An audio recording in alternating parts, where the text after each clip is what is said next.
930 de la amplitud modulada y en www.radionuevomundo.cl presentamos el programa Barco de Papel, un espacio que aborda la literatura desde todas las esquinas del arte. Al timón, David Evia.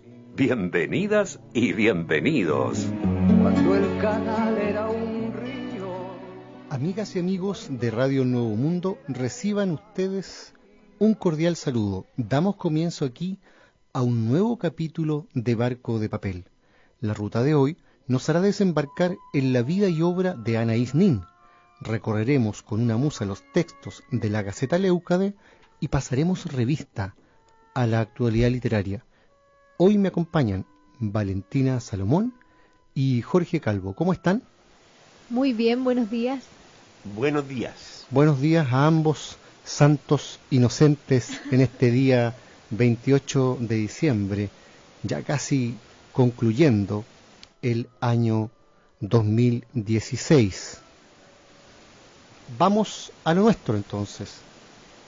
Ángela, Anaïs, Juana, Anatolia, Rosa, Edelmira Nin Kölmel, más conocida como Anaïs Nin después de ese infinito nombre, nace el 21 de febrero de 1903 en Neuilly, Francia. Su padre, Joaquín Nin, cubano-español, era pianista y compositor. Su madre, Rosa Kölmel, de familia franco-danesa, era cantante de ópera. Acostumbrados a los recitales, la familia viajaba habitualmente, de modo que Anaïs se convierte en una niña cosmopolita. En 1914, a la edad de 11 años, escribe una serie de cartas a su padre, quien había abandonado a la familia. Para sobrevivir, la madre, junto a sus 3 hijos, se traslada a Estados Unidos, donde su familia cubana residía. Sería este el trayecto que da lugar al inicio de sus diarios. El diario empezó como diario de viaje, en el cual se consignaba todo para que pudiera ser leído por mi padre. Lo escribí para él y tenía la intención de enviárselo. En realidad, era una carta para que pudiera seguir nuestros pasos en tierras extrañas, para que supiese de nosotros. También sería una isla en la cual refugiarme cuando estuviese en país extranjero, y en él podía escribir en francés, pensar mis pensamientos, aferrarme a mi alma, a mí misma, recuerda. El contexto exacto era el vapor Montserrat, un barco que zarpa en España rumbo a América. Para la pequeña Anaïs, este territorio era equivalente a un lejano y extraño lugar, donde pensaba encontrarse con indígenas y sus rústicas tiendas. Sin embargo, al llegar a Nueva York, tropieza con enormes edificios y un mundo de artistas, escritores y músicos. A partir de ese momento, no se separaría de su diario, que portaba en una pequeña cesta a través de él, de las letras. Con los años, se convertiría en una especie de corteza, un escudo protector, pero también, para muchos, en su mejor obra, una composición que alcanzó las 35.000 páginas mecanografiadas. Jorge, Anaïs no se quedaría en Nueva York por siempre, parece. Por supuesto que no. Ella viajó, y viajó bastante. Con 19 años, Anaïs probaba suerte como modelo y bailaora. Se encontraba en Cuba, donde conoce al que se convertiría en 1923 en su marido, el banquero Hugh Guiller. Con él se marcha a vivir a París. Su primera pasión por un escritor fue con D.H. Lawrence. De hecho, su debut editorial es un estudio sobre él llamado D.H. Lawrence, an Unprofessional Study. Se convierte en escritora, pero la vida con Guiller le aburría, por lo que buscó alianzas en la bohemia parisina. Y allí serán los surrealistas quienes inculcarán en Anaïs el sentimiento antiburgués y antifilisteo que la caracterizará más tarde.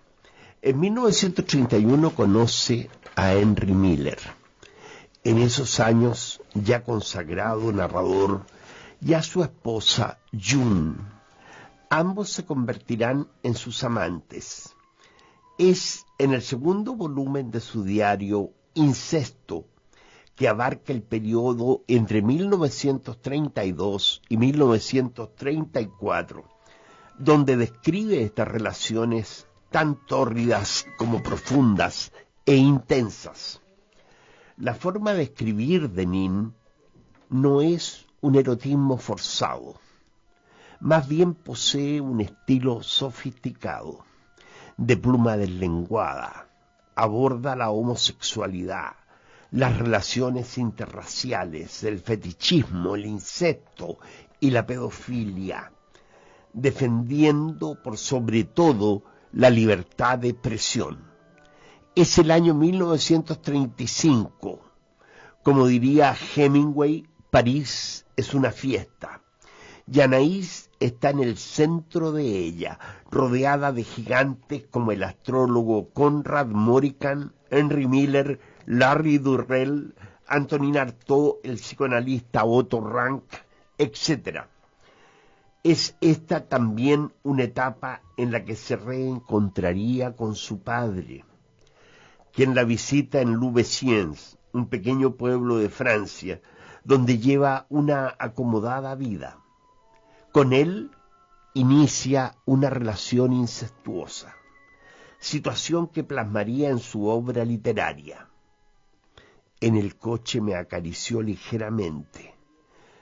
Cuando vuelvo a mi cuarto para coger una foto, padre me sigue y permanecemos pegados el uno al otro, sin atrevernos a besarnos, solo cuerpo con cuerpo, relata en su diario. Así pasaría de los brazos de Miller a los de su progenitor, y con menos pasión a los de Hugh, su marido. En Barco de Papel, por Radio Nuevo Mundo, escuchamos a continuación Celestas, poema de Paul Verlaine, musicalizado con la pieza de Debussy en la interpretación de Dawn Upshaw.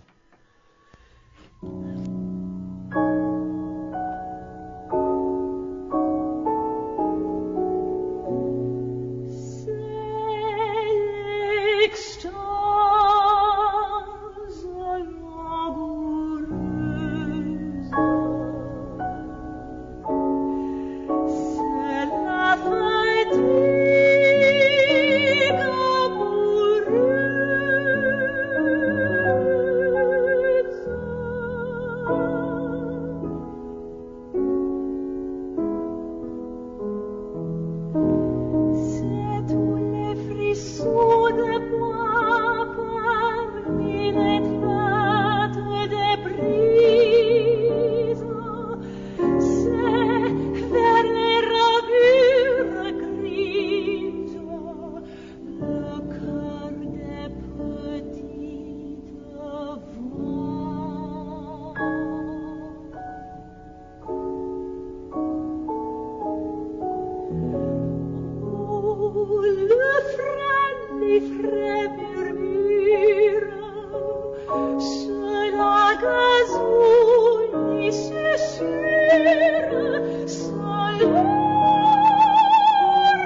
Continuamos en Barco de Papel hablando de la vida y obra de Anaïs Nin. En 1936 aparece su primera novela, La Casa del Incesto. 3 años más tarde abandona Europa y vuelve a Nueva York. Publica Invierno de Artificio. Ambas novelas tienen como eje central la obsesión que sentía por su padre. Ese mismo año ve la luz una versión temprana de su diario, donde cambia los nombres de varios personajes y tacha la existencia de otros. El estilo de Nin es una especie de surrealismo francés. En su diario cuenta algunas de sus relaciones, como la que sostuvo con Miller y su esposa June, con Artaud y con el psicoanalista vienés Otto Rank. Este último sería de gran importancia en la vida de Nin. Con él ahondaría en el desarrollo de los escritos de su diario y en la sensación de abandono producida por su padre. Pero también Otto la introduce en el mundo del psicoanálisis, transformándose en su formador y en su amigo, algo que siempre buscó en su relación con Miller, quien estaba tan ocupado en sí mismo que no pudo corresponder. Una de las primeras deducciones de su obra fue el reconocimiento de la diferenciación entre la sensualidad femenina y la masculina. Ella concluye que el lenguaje sexual está aún por inventarse, mientras que el lenguaje de los sentidos tiene que explorarse. Aunque advierte que las mujeres nunca han separado el sexo del sentimiento, del amor al hombre como un todo. Lo interesante del volumen está en que, de manera ambigua y desordenada, aunque sincera y espontánea, relata la vida de una mujer diferente, influenciada por autores como Proust y Lawrence, como también por el psicoanálisis. La historia de una mujer que a través de la literatura se descubre a sí misma. Querido diario, compadéceme, pero escúchame, desliza en una página. Ella misma diría: este diario es mi kif, mi hachís, mi opio. En lugar de escribir una novela, me tiendo con una pluma, este cuaderno, y sueño. El sueño es mi verdadera vida. Veo en él los ecos que me devuelven las únicas transfiguraciones que conservan lo maravilloso en toda su pureza. Fuera, toda la magia se pierde. Fuera, la vida revela sus imperfecciones. Hay un peso bastante onírico en esa redacción a la que echa mano Anaïs Nin. Y Jorge, en la década de los años 40, va a imprimir un giro de intensidad su producción literaria. En efecto, solamente agregar que a mí me sorprende la honestidad que Anaïs Nin es capaz de imprimir en su texto. En los años 40, un cliente adinerado de seudónimo El Coleccionista le encarga una serie de cuentos eróticos. Ella necesitaba el dinero, y a $1 la página era llevadero lo burdo del encargo. Anaïs escribe junto a Henry Miller diversas historias. El sexo explícito debía estar presente en todas ellas. De hecho, el mismo comprador le pide: concéntrese en el sexo, déjese de poesía. Ante lo que Anaïs responde con una carta: querido coleccionista, le odiamos. El sexo pierde todo su poder y su magia cuando es explícito, rutinario, exagerado, cuando es una obsesión mecánica. Se convierte en un fastidio. Usted nos ha enseñado más que nadie sobre el error de no mezclar sexo con emociones, apetitos, deseos, lujuria, fantasías, caprichos, vínculos personales, relaciones profundas que cambian de color, sabor, ritmo, intensidad. ¿Sabe cuánto pierde por tener ese periscopio en la punta de su sexo, cuando podría gozar un harén de maravillas distintas y novedosas? No hay dos cabellos iguales, pero usted no nos permite perder palabra en la descripción del cabello. tampoco dos olores. Pero si nos expandimos en esto, usted chilla. Sáltense la poesía. No hay dos pieles con la misma textura. Y jamás la luz, temperatura o sombras son los mismos. Nunca los mismos gestos. Pues un amante, cuando está excitado por el amor verdadero, puede recorrer la gama de siglos de ciencia amorosa. ¡Qué variedad! ¡Qué cambios de edad! ¡Qué variaciones en la madurez y la inocencia! Perversión y arte. Delta de Venus es el nombre de la recopilación de estos cuentos, con los que Anaís se transforma en la primera escritora que firma textos de erotismo con su propio nombre. La narradora sumerge al lector en un mundo íntimo, donde el eje central de la búsqueda es la búsqueda del placer. Delta de Venus ofrece una perspectiva libre de las relaciones humanas, por donde desfilan la belleza, el sentimiento, la amistad y la búsqueda de la autenticidad. A pesar de ser un conjunto de relatos, es posible leerlo como un todo, ya que hay varios personajes que se repiten. Un caso de ello es, por ejemplo, la prostituta Bijou, una mujer que por su oficio no permite acceso a su alma, una conocedora del alma ajena, que entiende los deseos de los demás y está dispuesta a cumplirlos, aunque nunca sea su turno. La compilación de ellos no sería publicada sino póstumamente. Así es, Delta de Venus, una antigua expresión griega para referirse a los genitales femeninos. En Barco de Papel, por Radio Nuevo Mundo, escuchamos a continuación Sweet and Lovely por Ella Fitzgerald.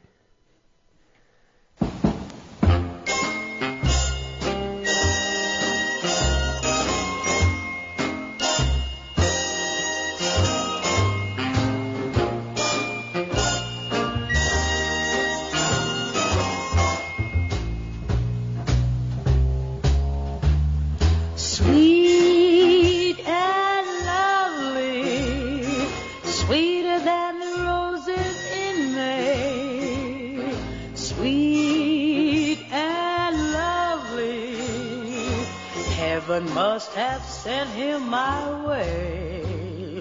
Skies above me never were as blue as his eyes, and he loves me.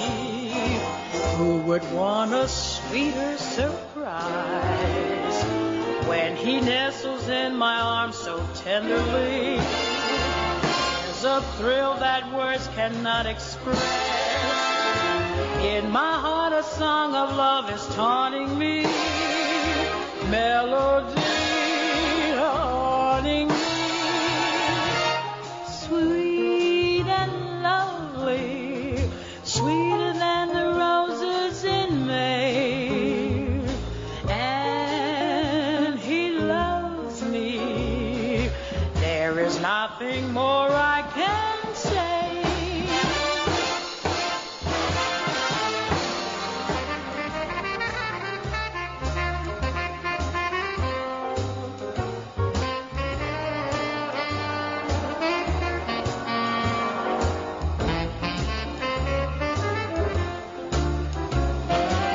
When he nestles in my arms so tenderly, there's a thrill that words cannot express.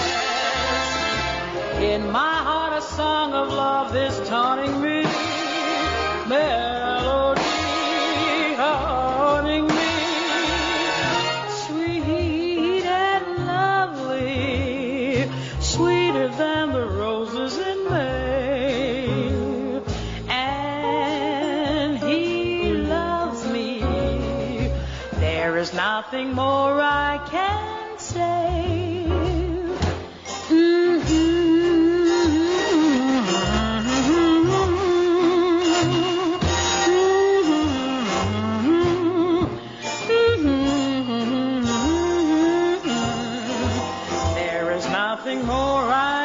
Say, there is nothing more I can say.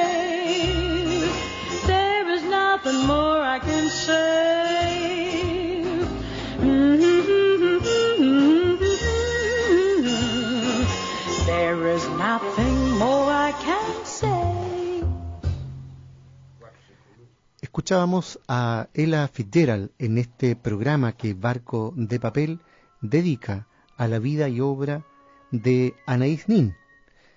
Y la verdad es que para ella la realidad en ese momento era ingrata. No había un editor que quisiera publicarla. Ella misma se vio obligada a hacerlo. Una realidad que todavía hoy se vive, por ejemplo, en América Latina, en literatura.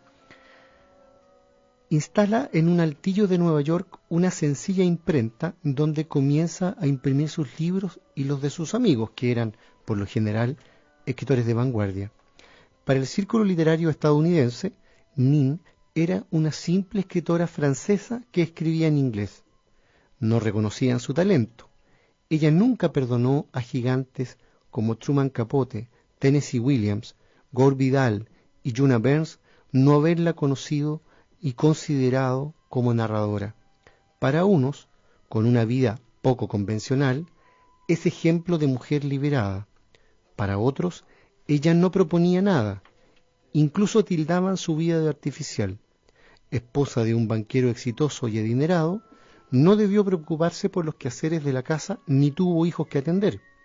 Es así como la autora pudo hacer lo que deseaba, escribir y explorar su erotismo con toda libertad.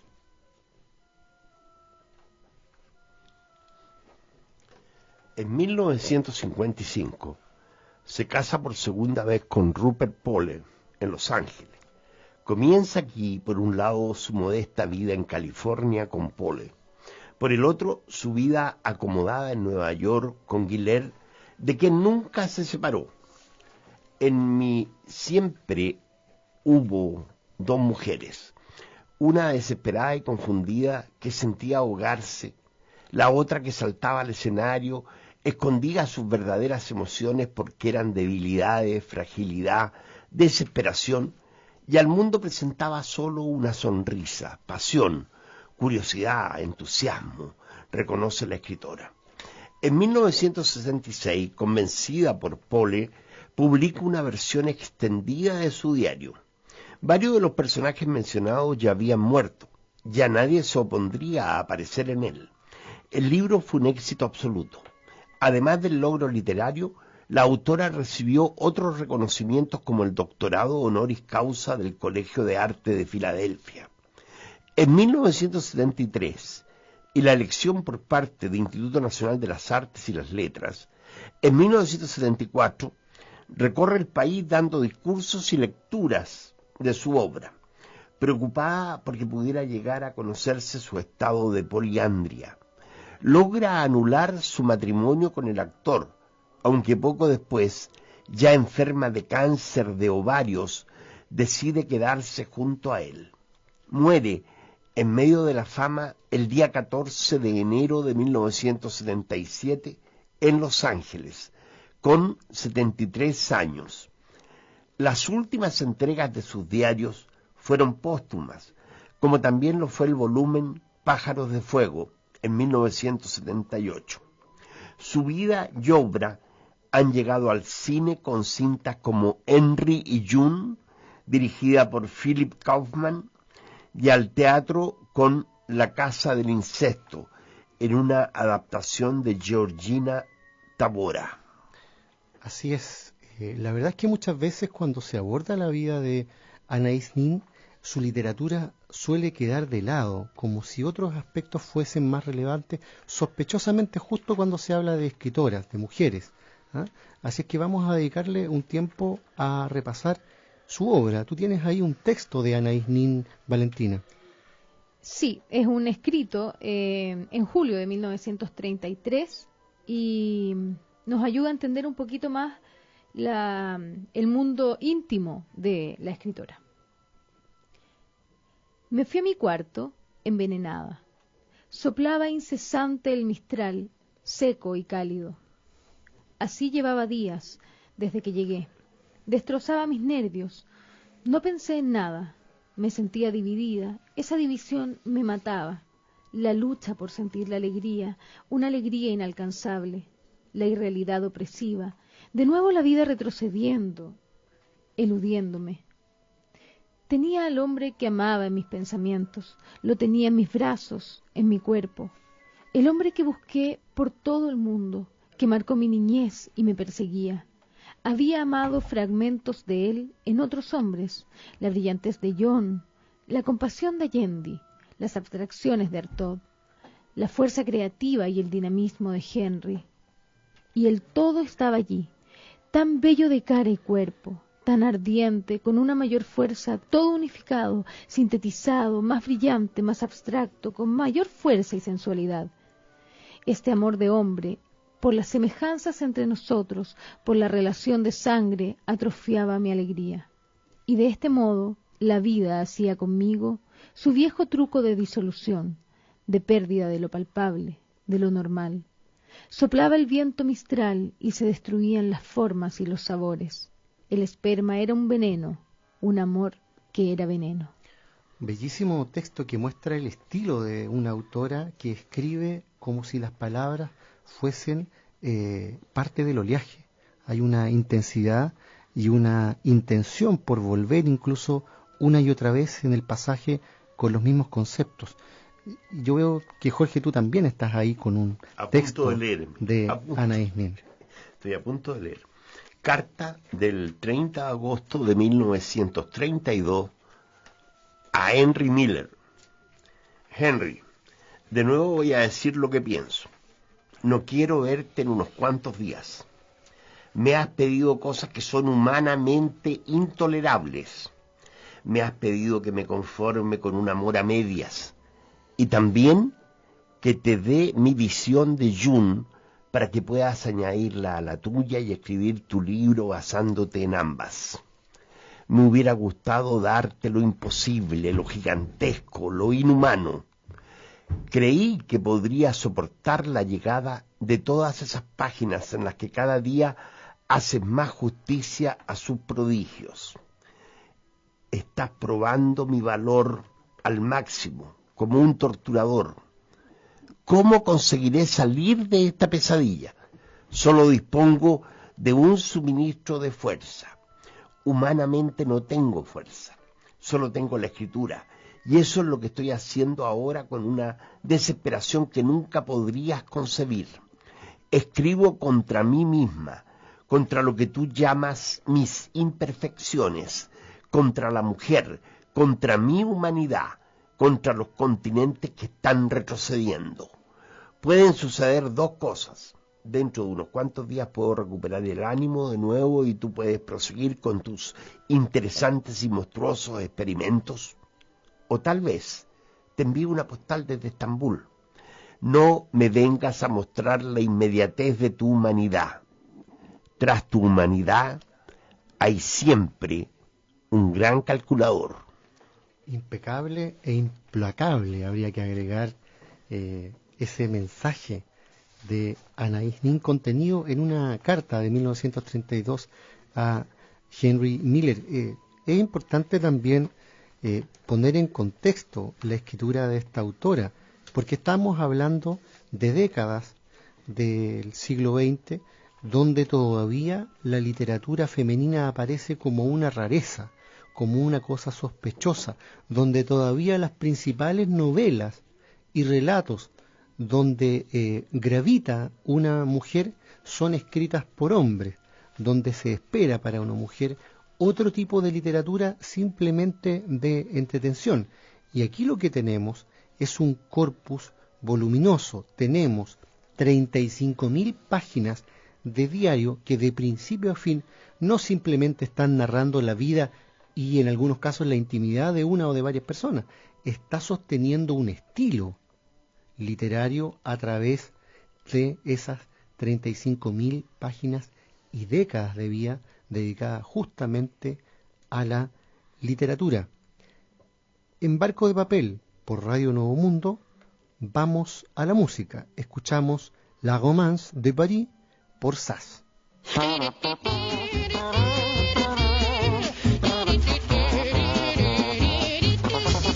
Ils s'aimaient depuis 2 jours à peine. Il y a parfois du bonheur dans la peine. Mais depuis qu'ils étaient amoureux, leur destin n'était plus malheureux.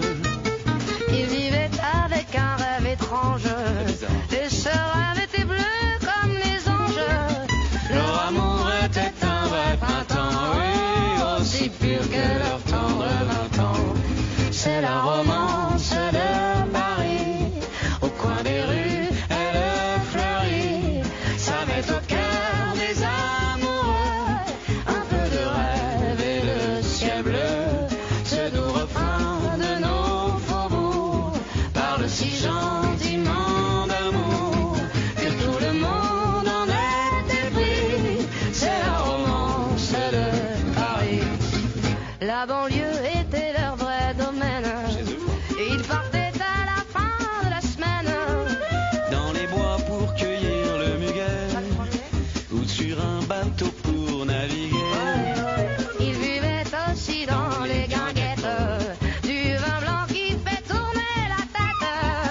Et quand il lui prenait un baiser, oui, tous les couples en dansant se disaient, c'est la romance de Paris. Au coin des rues, elle fleurit, ça met au cœur des amoureux un peu de rêve et le ciel bleu. Ce doux refrain de nos faubourgs parle si gentiment d'amour que tout le monde en est épris. C'est la romance de Paris. Solo.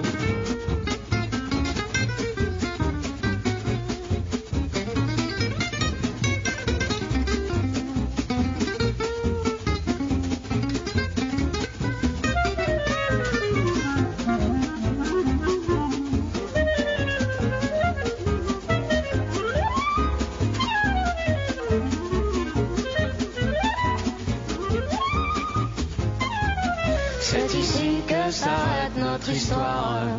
Vous aurez de la peine à nous croire si on vous dit qu'ils s'aimèrent chaque jour, qu'ils vieillirent avec leur tendre amour, qu'ils fondèrent une famille admirable et qu'ils eurent les enfants adorables, qu'ils moururent gentiment inconnus en partant comme ils étaient venus. C'est la romance de Paris. Au coin des rues, elle fleurit, ça met au cœur des amoureux un peu de rêve et le ciel bleu. Ce doux refrain de nos faubourgs parle si gentiment d'amour que tout le monde en est épris. C'est la romance de Paris, que tout le monde en est épris. C'est la romance de Paris. La Romance de París, por Sass. Continuamos en Barco de Papel y estábamos, Jorge, comentando la vida y obra de Anaïs Nin, muy interesante, y me parece que ahora pasamos a revisar la Gaceta Leucade, la Gaceta de Estética, que semana a semana nos trae diferentes artículos y obras relacionadas con la estética. En plástica, por ejemplo, tenemos una bella imagen de una bailarina del ballet triádico de Oskar Schlemmer, en una versión de Gerard Bonner, la cual parece casi una estatua humana. Bella, ¿verdad? En Las Musas Sonadas somos testigos de la hermosa y sensual mirada de Javier Astudillo. Mira esa desnudez, por favor, Jorge. Muy bella.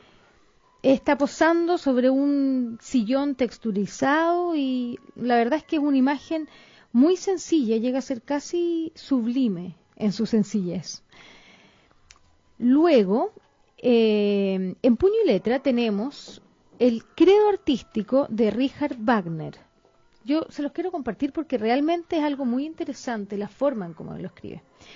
Dice: creo en Dios, en Mozart y Beethoven, así como en sus discípulos y apóstoles.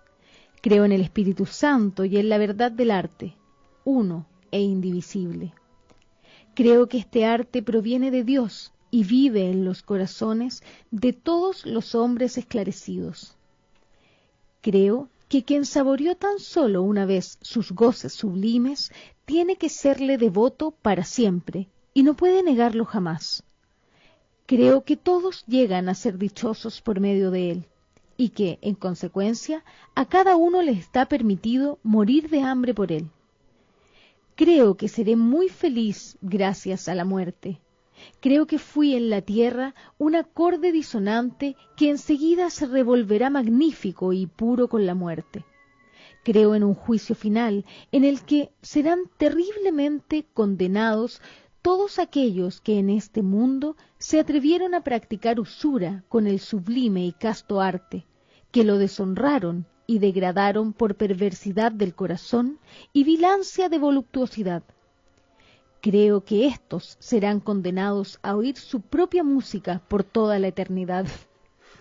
Creo que, Por el contrario, los fieles discípulos del arte sublime serán transfigurados en un lugar celeste de sonidos atravesados por los rayos solares, perfumados, y se unirán por toda la eternidad con la fuente divina de toda armonía. Séame dada una suerte digna. Amén. Amén. Así con las palabras de Richard Wagner. Luego tenemos un artículo llamado Un alejandrino oculto. Este es un artículo que aborda la desconocida faceta de Nicomedes Guzmán como poeta. Él, recordemos que relegó su nombre porque ya existía un Óscar Castro, pero también dejó en segundo plano la poesía porque ya existía un Pablo Neruda, un Vicente Huidobro o un Pablo de Roca. En este artículo exploramos la poética que sigue latiendo y desarrollándose en su narrativa, cuyo ejemplo principal es La sangre y la esperanza. En este texto, su primer párrafo termina con un verso alejandrino. Eso es lo interesante, ese misterio.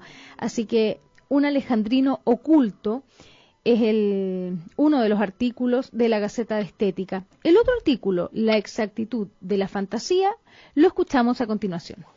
Un pañuelo sobre los hombros, desatado en delicada distracción. Un lazo inquieto que aquí y allí cautiva el ceñidor carmesí. Un puño negligente y por él cintas que fluyen confusas, una atractiva ondulación, digna de interés en las tempestuosas enaguas. Los versos con que Robert Herrick amasa su deleite en el desorden se dejarán caer sobre el joven mesón de Thomas Ernest Hulme, inspirando en la conferencia La nueva filosofía del arte tal como se ilustra en la poesía, que dictó el 15 de julio de 1911, a la cual meses más tarde daría versión escrita. El ensayo distingue entre la capacidad de ver las cosas como son y el modo en que hemos aprendido a verlas, para fijar luego la atención en la facultad de expresar lo que se ve. Tal desprecio por la significación convencional no se vincula con el amor por lo nuevo, sino con la constatación de que, atrapado por la tradición, el uso de las palabras torna abstracta su relación con las cosas. Y es en esa concreción del decir donde el autor sitúa la fantasía.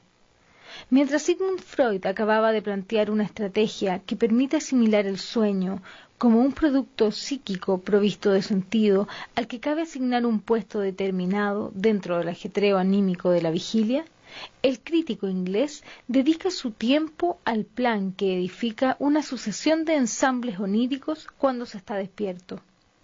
En el disparo sublime sobre la vida cotidiana, entonces, Hulme constata el inconformismo que admira en la obra en tanto proceso estético. Pensemos, dice, en los instrumentos que utilizan los arquitectos para dibujar prácticamente cualquier curva. Acto seguido declara entender por artista aquel que sencillamente no puede soportar ese prácticamente. En la prosa, lo mismo que en el álgebra, las cosas concretas se sustituyen por símbolos o fichas que se mueven según ciertas reglas, sin que podamos visualizarlas en ningún momento, alega. La poesía es un paseo a pie. La prosa, en cambio, es un tren que te deposita en tu destino, sentencia el intelectual. La fantasía torna preciso el lenguaje. Nada hay de ambiguo en ella, pues sólo al realizarla se asimila el objeto de contemplación a la palabra, y ésta abandona su sospechoso papel de mediadora. Pero, a diferencia de los resortes de la convención verbal, la fantasía es resultado de una operación transformadora, en la que será el auténtico interés por algo y el placer que la observación de ese algo concita, subrayemos, la observación de ese algo y no necesariamente ese algo per se, lo que llevará al testigo a describirlo con mayor precisión. El ensayista advierte que es un tanto extremo el ejemplo que nos ofrece, vale decir, las tempestuosas enaguas que acuñara Herrick.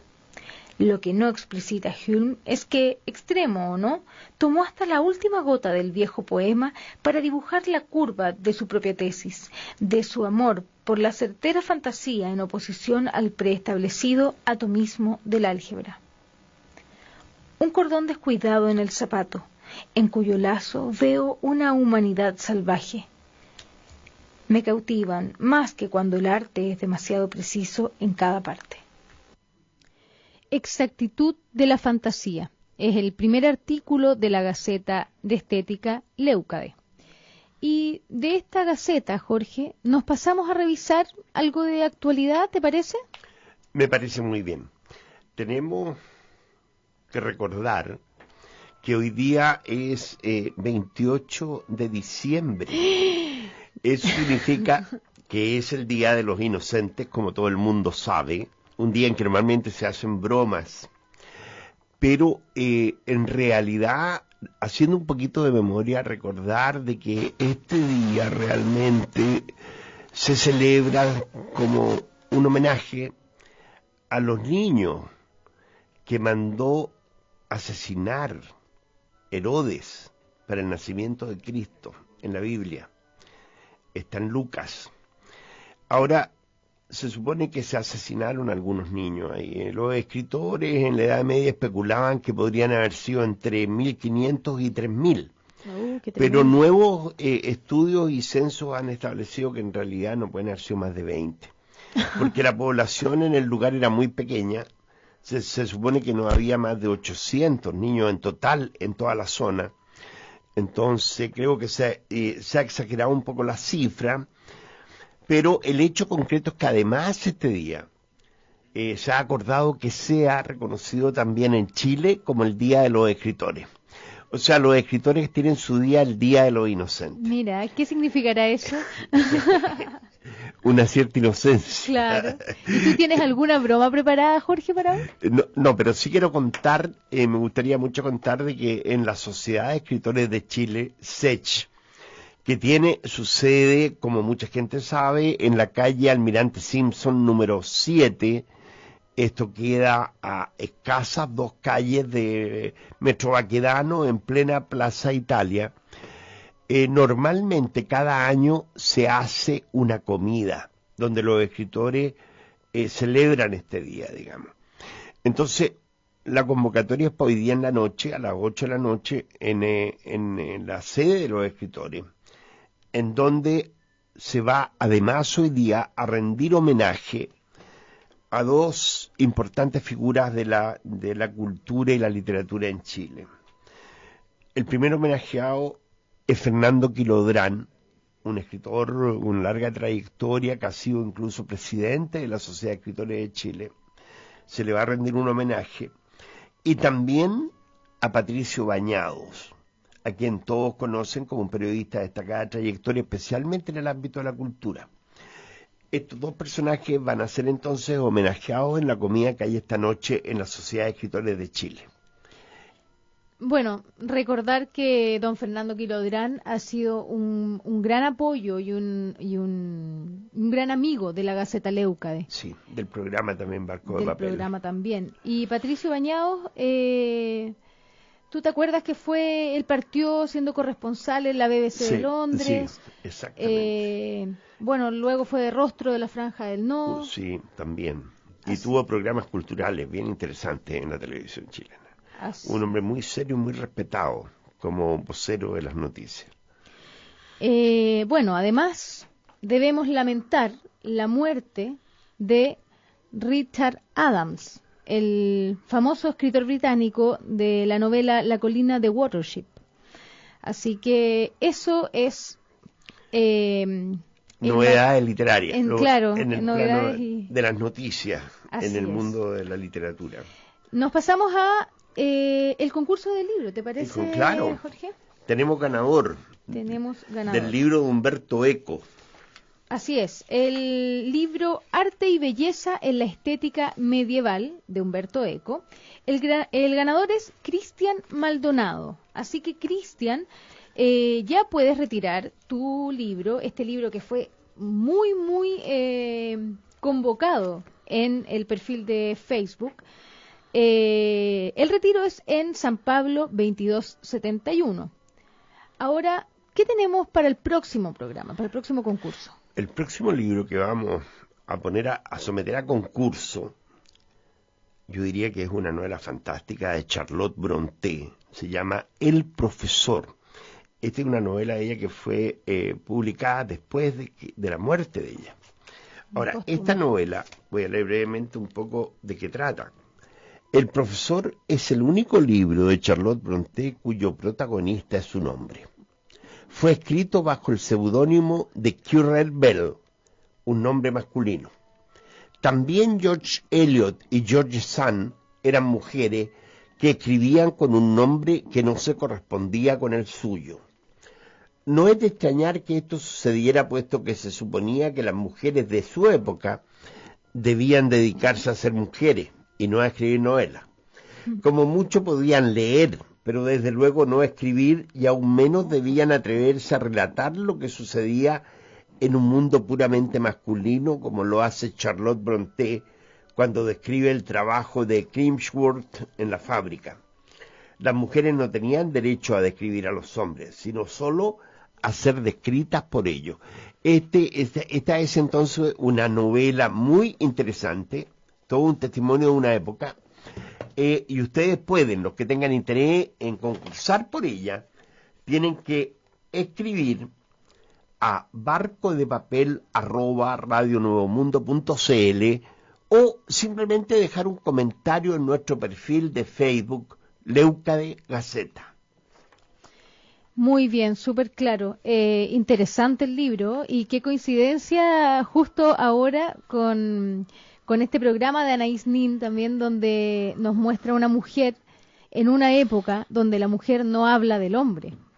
Así que súper... No, claro, ¿sí? Y me parece interesante como para ir redondeando y cerrar el programa, especialmente en lo que dice en relación con el homenaje a Anaïs Nin, que no es solo que ella esté narrando en su literatura erótica eventos de solamente connotación sexual, sino que además hay una cosmovisión, hay una mirada de ella que es muy lúcida, muy analítica, y que es una mirada que debe haber sido un poco molesta en la época. Seguro que sí, debe haber despertado ciertos anticuerpos en algunos personajes.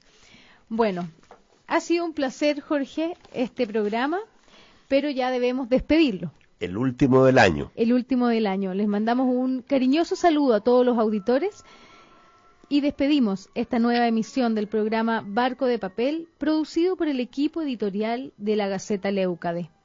En los mandos técnicos, Reinaldo Videla. En los micrófonos, Jorge Calvo, David Evia y Valentina Salomón. Nuestra ruta volverá a estar al aire el próximo miércoles del 2017 a las 9 de la mañana en Radio Nuevo Mundo. Muchas gracias y hasta entonces. Entonces nos vemos el próximo miércoles, el próximo que ya año. Es el próximo año, exactamente. Hasta pronto. Hasta luego.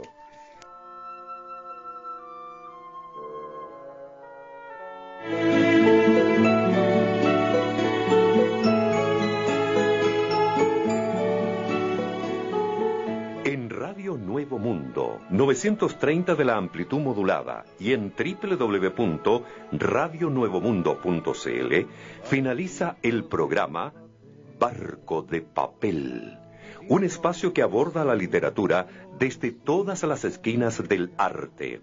Nos encontramos en una nueva edición. Hasta pronto. Cuando el canal era un río, cuando el estanque